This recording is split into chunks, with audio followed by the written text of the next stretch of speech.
اللہ کون ہو سکتا ہے؟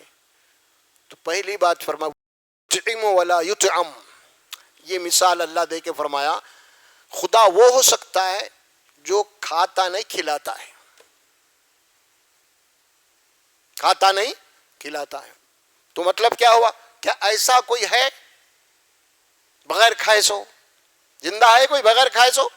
سب کھانے والے، جس کے پاس بھی جا کے آپ عبادت کر رہی مانگ رہی وہ سب کھا رہی ہضم کر رہے ہیں، سب کچھ ہے۔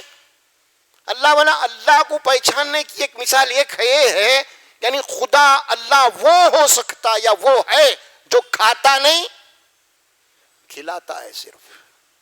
اسی لیے آپ دیکھتے ہوں گے کہ جہاں بھی کہیں بھی پوجا پاٹ ہوتی ہے، نظر و نیاز ہوتی ہے، وہاں پہ کچھ لے کے جانا پڑتا ہے، شکر، ناریل، مٹھائی، کچھ تو بھی، حالانکہ کیونکہ وہ تصور ہے وہ کھانے کھلانے کا۔ تو بہت ساری باتیں ایسی آئی ہیں قرآن میں جو موٹی موٹی باتیں آئی ہیں اللہ کو سمجھانے کے لیے۔ اچھا، دوسری بات یہاں پہ کیا فرمایا اب اللہ کے متعلق؟ الحی اور القیوم، وہ کون ہے؟ وہ زندہ ہے،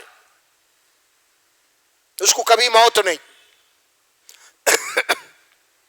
اور وہ قیوم ہے، یعنی جب سے اس کی ابتدا نہیں، اس کی انتہا بھی نہیں، کچھ اس کا آغاز بھی نہیں، اس کی انتہا بھی نہیں، انسان اپنی عقل میں نہیں لا سکتا، وہ قائم ہی قائم ہے، اس کو موت نہیں، وہ زندہ ہے۔ تو اب اللہ تعالیٰ یہاں پہ جو بول رہے ہیں کہ اللہ زندہ ہے، کیا مانے ہوئے بھائی اس کے؟ کیا نعوذ باللہ کوئی جب قرآن اتر رہا تھا یا بعد میں کبھی ایسا کچھ لوگ تھے کہ جو اللہ کو مردہ سمجھتے تھے کیا کچھ ایسے لوگ؟ اللہ بول رہا نہیں میں مردہ نہیں ہوں، زندہ ہوں، نعوذ باللہ، ایسی بات تو نہیں ہے نا کہیں بھی۔ تو پھر اللہ اپنے آپ کو کیوں بلائے؟ میں زندہ ہوں۔ اللہ بولا میں ہی زندہ رہنے والا ہوں، سب مرنے والے ہیں، کل نفس ذائقۃ الموت، یہ مطلب ہے اس کا، سب مرنے والے، جو پیدا ہوا ہے انہیں مرنے والا ہے، موت کا مزہ ایک کو چکنا ہے، صرف اللہ کی ذات ہے جو باقی رہنے والی ہے۔ کل شیء ہالک، ہر شے ہلاک ہونے والی ہے، کل من علیہا فان، رد الرحمان میں آتی ہے بات، ہر وہ چیز زمین پہ ہے وہ سب فنا ہونے والی ہے اور صرف اللہ کی ذات باقی رہنے والی ہے۔ اور ہم دیکھ رہے ہیں کہ آدم علیہ السلام سے لے کے پتہ نہیں کتنے کھربوں انسان آئے، سب کہاں ہیں؟ وہ سب کو موت واقع ہو گئی، سب گئے، ہم بھی جائیں گے، قیامت تک جتنے انسان پیدا ہوں گے سب کو موت واقع ہو جائے گی۔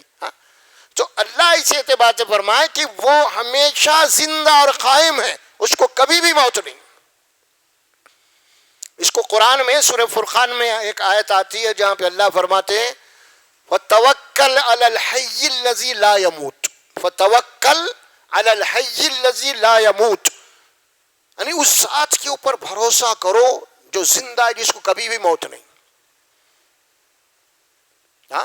بھروسہ کس پہ کرو؟ اس پہ جو زندہ ہے، جس کو کبھی موت نہیں۔ وہ کون ہے؟ وہ اللہ ہے۔ اللہ کے سوا کوئی ہو سکتے ہیں؟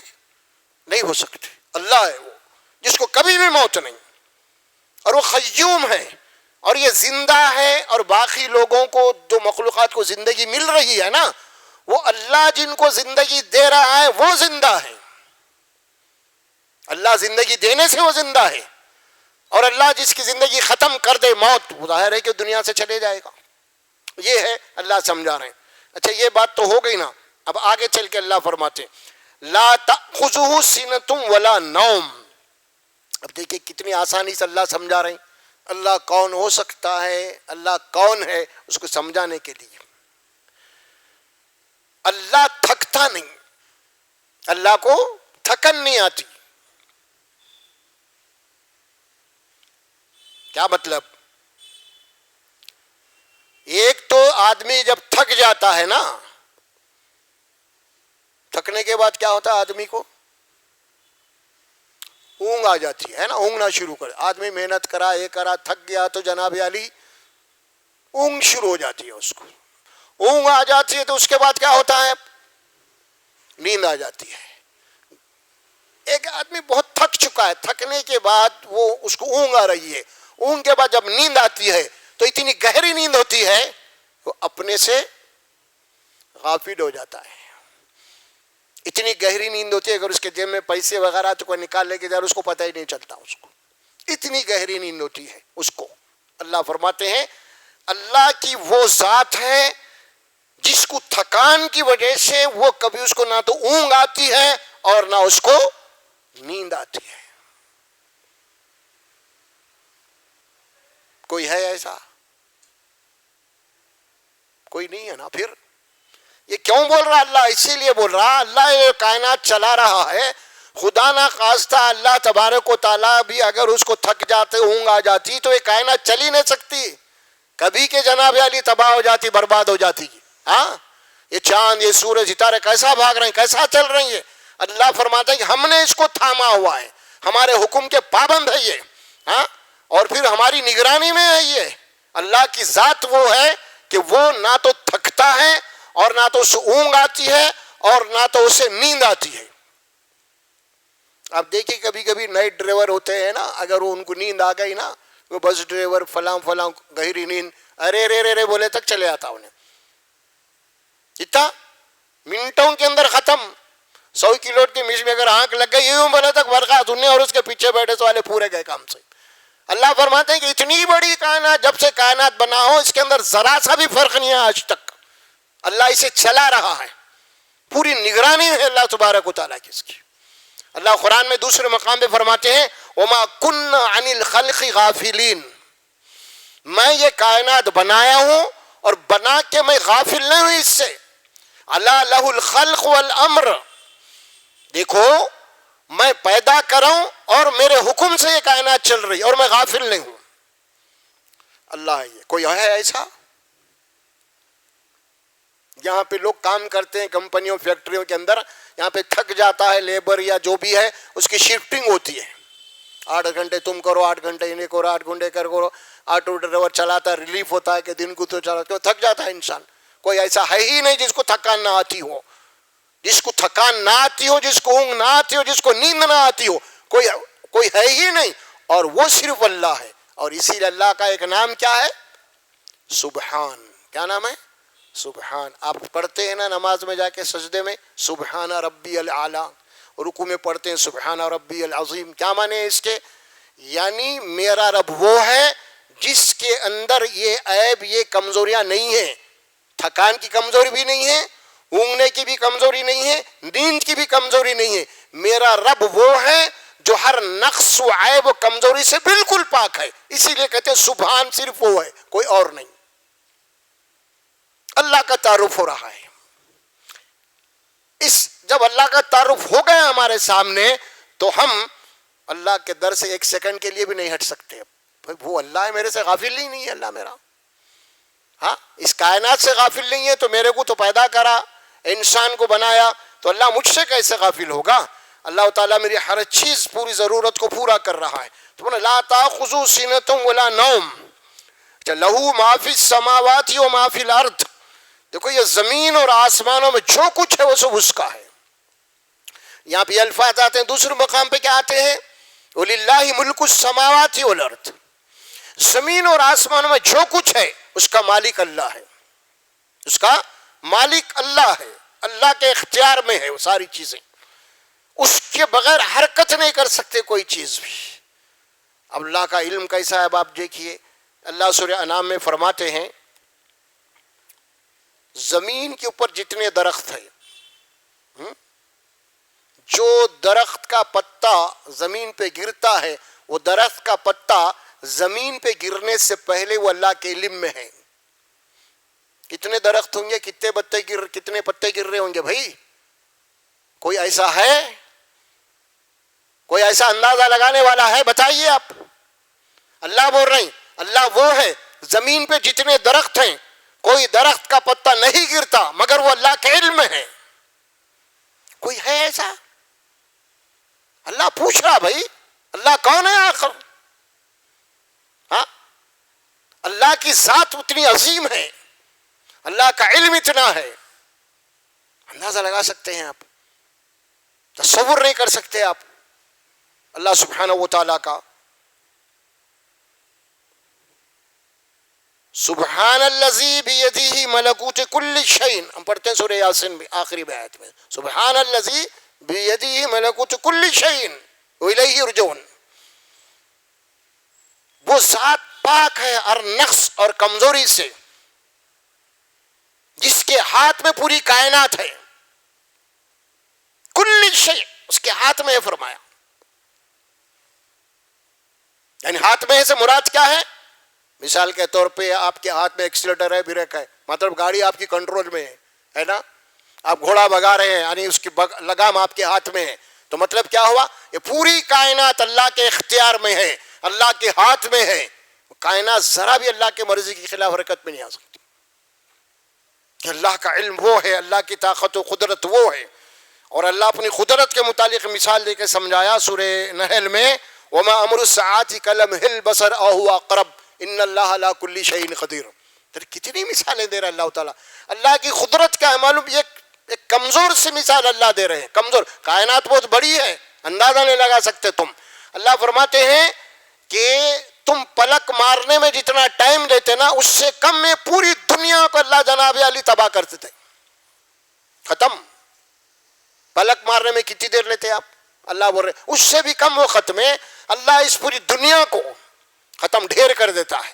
ان اللہ علی کل شیء قدیر، اور اللہ ہر چیز کے اوپر قدرت رکھنے والا ہے. وہ قادر مطلق ہے، وہ اللہ سبحانہ و تعالی، وہ اللہ ہے. لہو ما فی السماوات و ما فی الارض، زمینوں میں آسمانوں میں جو کچھ ہے وہ سب اللہ کے، اس کا مالک اللہ ہے. اب یہ سب مان لیے آپ. اب اس کے بعد اللہ فرماتے ہیں، اللہ کی طاقت سمجھ میں آ گئی نا، اللہ کون ہے. اب اس کے بعد اللہ کیا سوال کر رہے ہیں؟ اب من ذا الذی یشفع عنده الا باذنہ، بتاؤ کون ہے، کون ہے جو اللہ کی بغیر کی اجازت اس کے سامنے جناب علی منہ کھول سکے؟ ہے کسی کی مجال؟ پوچھ رہا اللہ، اللہ کے اذن کے بغیر، اس کے اجازت کے بغیر وہ کون ہے جو اس کے دربار میں لب کشائی کر سکے، کسی کے متعلق شفاعت یا سفارش کر سکے؟ فرماتے ہے کوئی؟ فرماتے ہیں اللہ وہ ہے. فرمایا اللہ وہ ہے. سورہ نبا میں اللہ آخری رکوع میں جو بات فرماتے ہیں نا، لا یملکون منہ خطابا، کسی کے اختیار میں نہیں ہے اس سے کوئی بات کر سکے اللہ سے. دیکھیے آپ، یوم یقوم الروح والملائکۃ صفا لا یتکلمون الا من اذن له الرحمن وقال صوابا. سارے فرشتے اور جبرائیل امین، فرشتوں کے سردار، وہ سب صف میں کھڑے رہیں گے حشر کے میدان میں اللہ کے پاس، اور کسی کی مجال نہیں ہوگی کہ وہ اللہ کے اجازت کے بغیر کچھ بول سکے. آپ اکثر وہ دیکھتے ہوں گے، کبھی پرانے دور میں بادشاہی کے فلمیں آتے تھے نا، بادشاہ مغل اعظم فلاں فلاں، تو اب دیکھیں جو درباری ہوتے تھے نا بڑے بڑے، کیا بولتے تھے وہاں پہ؟ حضور اگر اجازت ہو تو کچھ بولوں میں. یعنی مطلب کیا ہوا؟ وہ بادشاہ سلامت اجازت دیے تو انہیں کچھ بولنا، اجازت لے کے، یعنی بادشاہ کا تصور ہے یہ. اللہ فرماتے ہیں کہ میری اجازت کے بغیر کون میرے سامنے زبان کھول سکتا ہے؟ تمہارے معمولی بنائے ہوئے بادشاہوں کی حالت ہے، تو میں اس کائنات کا رب ہوں، خالق ہوں، ہر چیز میرے اختیار میں ہے، تو میری اجازت کے بغیر کون جناب علی کسی کے متعلق کچھ کہہ سکتا ہے؟ اور پھر میں کسی کو اگر اجازت دے دوں کچھ بولو، سفارش کرو، تو وہ کہنے والا سیدھی اور سچی بات کہیں گا، وہاں پہ منہ دیکھ کے بات نہیں کریں گا، بھئی یہ میرا بیٹا ہے، یہ میری بیوی ہے، ذرا آپ کر دیجئے ایسا نہیں، ایسا نہیں چلیں گا. وہاں پہ جو بات بھی وہ قالا ثوابا، بات بڑی کریکٹ ہوگی، صحیح ہوگی، مناسب بات کہے گا، وہ اس کو اللہ تعالیٰ اجازت دے گا. یہی سفارش، یہی شفاعت ہے قرآن میں. باقی کے پورے جناب علی وہ سب بنڈلا ہے، وہ سب. من ذا الذی یشفع عندہ الا باذنہ. اچھا، کوئی کسی کے متعلق سفارش کر رہا، تو اب یہاں پہ اللہ ایک اہم بات بتایا ہے. وہ بات کیا ہے؟ سفارش دنیا میں چلتی ہے نا، مثال کے طور پہ کوئی بادشاہ ہے یا کوئی منسٹر ہے، کوئی بھی ہے نا، آپ جا کے کسی کے متعلق سفارش کرتے ہیں، تو کیونکہ آپ جس کے متعلق سفارش کرتے ہیں نا، تو جس کے سامنے آپ سفارش کرنا، اس کو نہیں معلوم ہی نہیں کیسا ہے سو، کیا معلوم نہیں ہے اس کو. تو اللہ وہی بول رہے ہیں. کیا بول رہے ہیں اللہ؟ ارے تم کسی کے بھی متعلق میرے سامنے سفارش کرو, میں اس کا اگلا پچھلا میں جانتا ہوں, تم میرے کو کیا بتا رہی؟ ہاں ہے نا ایسا. عدالت کے اندر وکیل بحث کرتا, کیا کرتا؟ جج کو بولتا یور آنر میرے موکل پہ جھوٹے الزامات لگا رہے ہیں, آپ کو نہیں معلوم. کہ اللہ کو بول سکتے اللہ آپ کو نہیں معلوم, میرا بندہ ویسا نہیں ہے. اللہ کیا بول رہے ہیں؟ یعلم ما بین ایدیہم, یعنی میں اس کا اگلا اور پچھلا پورا جنم پتریکا میں جانتا ہوں. اللہ بول رہے ہیں تو میرے لیے میرے علم میں کون سا اضافہ کریں گے تم اللہ کے سامنے؟ ہاں اس کو بخش دیجیے, ویسا نہیں ہے, بڑا نیک ہے, اس کے اوپر تہمت لگائی گئی ہے, ایسا کوئی بول سکتا نہیں. کیوں؟ اللہ بول رہے میں جانتا ہوں اس کو. پھر وہاں کہیں کہ سفارش اتنی ہی ہوگی, اللہ سے صرف درخواست ہوگی, صرف اللہ ہماری درخواست ہے. جیسے ہم یہاں پہ دنیا کے اندر بیٹھ کے اللہ سے دعا کرتے ہیں اللہ ان کو بخش دے, ہے نا, کرتے ہیں نا, اللہ کے اختیار میں بخشنا ہی بخشنا. وہاں بھی ایسا ہی ہوگا. کیا بھائی اللہ تیری مرضی ہے تو بخش اسے, تیری مرضی ہے میری نہیں, ہماری صرف التجا ہے, درخواست, یہ بات ہوگی, صرف اتنی حد تک ہوگی. اس کے بعد میں جتنے بھی من گھڑت باتیں گھڑ لیے گئے ہیں نا, وہ سفارش ہوگی, وہ شفاعت ہوں گی, ان کو دوزخ میں نکالا جائے گا, یہ ساری باتیں سب بنڈل ہے. اس کو قرآن اس کے رد کرتا ہے. سمجھ میں آ رہا؟ سفارش یہ ہے اصل میں. اللہ تبارک و تعالی جانتے ہیں کہ میں اس کا اگلا اور پچھلا ریکارڈ جانتا ہوں. اچھا اس کے بعد وَلَا يُحِيطُونَ بِشَيْءٍ مِّنْ عِلْمِهِ إِلَّا بِمَا شَاءَ, اللہ فرماتے ہیں کہ اللہ کے علم میں سے اس کا کوئی احاطہ نہیں کر سکتے مگر اللہ جس کو جتنا علم دیا اتنا ہی. اللہ جس کو جتنا علم دیا ہے وہ اتنی ہی بات کر سکتا اللہ کے علم میں سے. یہ ہے اللہ. جب فرشتے چوتھے رکوع میں آ رہی ہے, اسی میں سورۃ البقرہ کے, فرشتوں نے جب کہی یہ بات کہ آدم علیہ السلام سلسلے میں جو ہے نا علی اس کا مکالمہ ہے, وہاں فرمایا فرشتوں نے قالوا سبحانک لا علم لنا الا ما علمتنا. یہ فرشتے کہہ رہے ہیں اللہ تیری ذات ہر نقص و عیب سے پاک ہے, ہم کو اتنا ہی علم ہے, اتنے ہی معلومات ہے جتنا تو ہم کو بتایا, اس سے زیادہ ہم کو معلوم نہیں ہے. اتنی جو بات ہے. اور یہاں بھی وہی بات وَلَا يُحِيطُونَ بِشَيْءٍ مِّنْ عِلْمِهِ إِلَّا بِمَا شَاءَ وَسِعَ كُرْسِيُّهُ السَّمَاوَاتِ وَالْأَرْضِ. اب یہاں پہ لفظ آیا کرسی, اسی سے آیت کا نام لیتے آیت الکرسی بول کے. اب بہت سارے عقائد ہیں اس کو, لوگاں دکان بند کر کے آخر میں آیت الکرسی پڑھ کے یوں کیا کر کے جاتے. جناب علی کیا کچھ ہے وہ کیا؟ تو یہ سب باتیں نہیں ہیں. یہاں پہ اللہ سے آپ کا تعلق کیا ہونا وہ بتایا جا رہا آپ کو. وسیع کرسی السماوات والارض, اللہ کی کرسی جو ہے آسمانوں کو اور زمین کو گھیری ہوئی ہے. بات سمجھ میں آپ کو؟ کرسی, اللہ کی کرسی آسمانوں اور زمین کو گھیری ہوئی ہے پوری. کہ مطلب کیا ہوا کرسی بولے تو؟ کرسی یا تخت, یہ الفاظ جو استعمال ہوتے ہیں نا, کہاں استعمال ہوتے ہیں؟ بادشاہ کے لیے استعمال ہوتے تخت و تاج, ہے نا. منسٹروں کے لیے استعمال ہوتے ہیں کیا؟ کرسی. مثال کے طور پہ پرائم منسٹر ہے مودی صاحب, وہ کرسی پہ بیٹھے ہوئے ہیں. تو مطلب کیا ہوا؟ اب جب تک کرسی پہ ہے پاور ہے, کرسی سے اترے تو ختم پاور. تو یہاں کرسی سے مراد کیا ہے؟ اللہ کا پاور, اللہ کی طاقت, اللہ کی حکومت. اب وہ کرسی پہ بیٹھ کے حکومت کر رہے نا انہوں. تو اللہ فرماتے ہیں کہ زمین اور آسمان میں حکومت چل رہی, وہ اللہ کی کرسی کے معنی یہ ہے. کرسی کے معنی وہ نہیں ہے چار پہیے ہیں اس کو جناب علی بیٹھے ہوئے ہم جیسا بیٹھے اللہ بیٹھا ہوا ہے, نعوذ باللہ, ایسی بات نہیں ہے. بلکہ کرسی کے معنی اقتدار کے ہیں, حکومت کے ہیں, طاقت کے ہیں, پاور کے ہیں. اللہ فرماتے ہیں کہ میری حکومت ہے پوری کائنات کے اوپر. والارض, زمین اور آسمانوں میں اللہ کی کرسی, یعنی اس کی حکومت ہے, اس کی طاقت ہے, اس کی قدرت ہے, ساری اس کے حکم سے کائنات چل رہی ہے. ولا یؤودہ حفظہما. پھر بات آئی, دیکھو یہ زمین اور آسمان, یہ کائنات کو جو اللہ چلا رہا ہے نا, اس کو چلانے میں اللہ تبارک و تعالیٰ اس کی حفاظت میں حفظہما, حفاظت لایا لفظ حفاظت, یعودہ اس کے معنی کیا ہوئے؟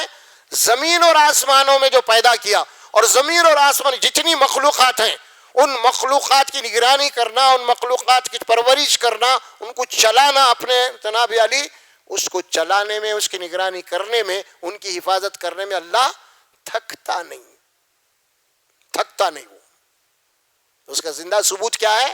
کائنات جب سے بنی آج تک اس کے اندر کوئی فطور نہیں۔ یہ ہے اللہ سبحانہ و تعالی۔ ولا یعودہ حفظہما، اس کی حفاظت میں، اس کے چلانے میں اللہ کبھی بھی نہیں تھکتا۔ اوپر بات آئی تھی، نہ تو اونگ آتی ہے نہ نیند آتی ہے۔ وہ اللہ ہے، وہو العلی العظیم، اور وہ کون ہے؟ وہ سب سے بلند ہے، اعلیٰ ہے، اور وہ عظیم ہے، سب سے بڑا ہے۔ تعارف آ گئے۔ پہلے دو تعارف آئے تھے اللہ کے، الحی القیوم، یہاں کیا آیا اب؟ العلی عظیم۔ چار نام آئیں گے اللہ کے یہاں پہ۔ کتنے نام آئے؟ چار۔ پہلے آئے حی، زندہ ہے وہ، ہاں، اور قیوم، قائم ہے وہ ہمیشہ سے۔ اب یہاں کیا آیا؟ وہ العلی، سب سے بلند، سب سے بڑا، سب سے اعلیٰ۔ ہم پڑھتے ہیں نا سبحان ربی الاعلیٰ، وہی ہے یہ۔ اور عظیم، سبحان ربی العظیم پڑھتے نا رکوع میں، اور سبحان ربی الاعلیٰ سجدے میں پڑھتے، یہ دو ہے آیتیں۔ تو وہاں پہ بھی اللہ سے اعتراف ہم کر رہے ہیں، اللہ میرا رب کون ہے؟ سب سے اعلیٰ ہے، سب سے بلند ہے۔ اللہ میرا رب وہ ہے جو سب سے عظیم ہے، سب سے بڑا ہے۔ یہ اعتراف کرتا بندہ۔ ایک آیت ہے 255 سورۃ البقرہ کی، جس کو آیت الکرسی کہتے ہیں، اس میں اللہ نے اپنا اجمالی طور پہ اپنا تعارف کروایا ہے اور بتایا ہے کہ اللہ کون ہو سکتا ہے، اللہ کی قدرت کیا ہے، وہ بتایا ہے یہاں پہ۔ اب ظاہر ہے جب ایسا اللہ ہے تو آپ بتائیے، ایسے رب کو چھوڑ کے آپ کہیں جا سکتے ہیں؟ آپ کسی کے در کو کھٹکار سکتے ہیں؟ آپ اللہ بول رہا میں حفاظت کر رہا ہوں پوری ہر ایک کی، پھر آپ کا کون حفاظت کرنے والا ہے؟ کائنات، پوری کائنات بول رہے ہیں۔ جہاں تک رزق کا معاملہ، اللہ فرماتے ہیں کہ بھئی پتھر کے کیڑے میں ہم رزق پہنچا رہے ہیں، تصور نہیں کر سکتے تم کیسا رزق دے رہے ہیں، ہم رزاق ہم ہیں، سوچ بھی نہیں سکتے کس کو کیسا رزق دے رہے ہیں ہم۔ اتنے مخلوقات ہیں، تم تصور نہیں کر سکتے تم۔ ایک ہاتھی کو، ایک شیر کو لا کے تم پالے تو حالت خراب ہو جاتی تمہاری۔ دیکھیں لاکھوں ہاتھیاں ہیں جناب عالی، اللہ کھلا رہا ان کو۔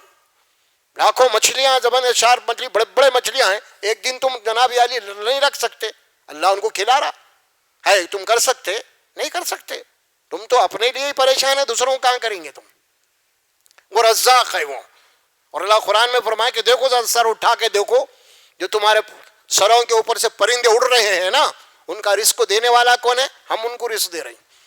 اور وہ رزق اپنے ساتھ لے کے نہیں پھرتے، صبح نکلتے ہیں اللہ ان کو رزق پہنچاتا ہے، شام کو آ جاتے ہیں، سو جاتے ہیں پھر، ہے نا؟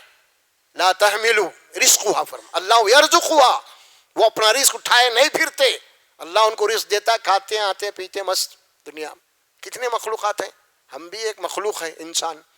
ان سے دیکھ کے اللہ تعالیٰ فرماتا ہے کہ تو عبرت حاصل کرو، تم دیکھو ان کو اللہ پال رہا نہیں پال رہا۔ ہاں کیسے کیسے بھائی کتے ہیں، بلیاں ہیں، جن کو کھلا رہا نہیں، کون کھانا ڈال رہے بھائی؟ گھر کے کتے پالے ان کو تو آپ ڈال رہے ہیں، گھر کی بلی کتنے ایسے ہیں زندہ ہے نہیں، کھا پی کے اللہ پہنچا رہا نہیں۔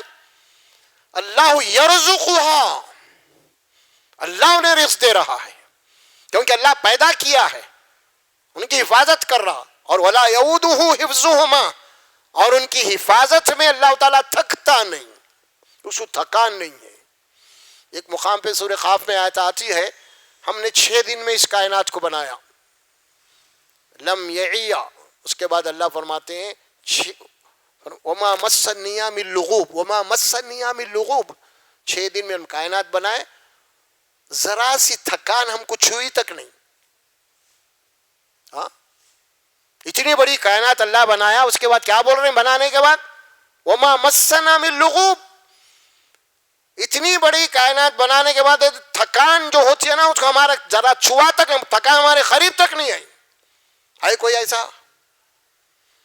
وہ اللہ ہے۔ یہ ہے آیت الکرسی اصل میں، اس میں اللہ کو سمجھنا، اپنے دماغ میں بٹھایا اللہ ہمارا ایسا ہے جس کو ایمان رکھتے ہیں ہم، نہ تو کھانے والا ہے، نہ سونے والا ہے، نہ اونگنے والا ہے، سمجھ میں آ رہا، نہ آرام کرنے والا ہے، وہ اللہ ہے۔ اسی لیے وہ سبحان ہے، ہر نقص و عیب اور کمزوری سے بالکل پاک ہے وہ اللہ کی ذات. تو اس کے اوپر ہمارا ایمان ہونا ہے. اگر یہ ایمان ہمارا مضبوط ہو گیا تو انشاءاللہ دیکھیں گے ہمارا خاتمہ بالخیر ہوگا. موت آئے گی تو ایمان پہ موت آئے گی، اللہ کو ایسا سمجھتے ہوئے. یہ ہے اصل میں. تو بہرحال ایک آیت ہے چھوٹی سی، اور اس کے معنی و مفہوم بڑے وسیع ہیں اس کے. اللہ سے میں دعا کرتا ہوں کہ اللہ تبارک و تعالی ہمیں اللہ سبحانہ و تعالیٰ کی توحید کو سمجھنے کی توفیق عطا فرمائے. اللہ سبحانہ و تعالیٰ ہمیں موت دے تو ایمان کے اوپر دے، ایمان خالص پہ موت دے، توحید کے اوپر موت دے. بارک اللہ لی ولکم فی القرآن العظیم ونفعنا وإياكم بالآیات و ذکر الحکیم برحمتک یا ارحم الراحمین.